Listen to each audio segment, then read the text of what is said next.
नमस्कार मो चैनल को आपण मानक स्वागत। जदि आप कम टाइम रे किसी हेल्दी खाइबा चाहछंती ताले चूड़ा संतुला थरे घरे बनै के रेसिपी ट्राई करंतु। चूड़ा संतुला प्रस्तुति पई मो किसी चूड़ा, बादाम, बिरि डाली, भुसुंगा पत्र, किछि अदा, दुईटा पियाज, गोटे टमाट और गोटे कैप्सिकम, किछि लंका संगे नेछि।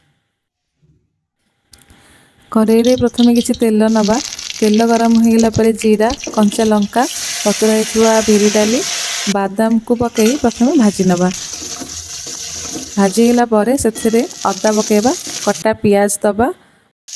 पियाज को देला पर भुसुंगा पत्र से ऐड करवा। तापर कटा टमाट को दबा आउ कटा हिथुआ कैप्सिकम को मिसई गोले नबा। आवश्यक अनुसार हलदी आउ लुण को दबा आउ घर तैयारी मसला रू टिके दबा। देला पर ताको भलसे मिक्स करी सिझिया पई टिके समय छाड़ीदबा। सिझीगला पर ताको बतुरे रखिथिबा चूड़ा को दबा। आवश्यक अनुसार किसी चीनी ऐड करवा। आपण मैंने चाहिए किसी वेजिटेबल्स ऐड करेंगे। तेरे एठारे आमर चूड़ा संतुला प्रस्तुत हो सारी।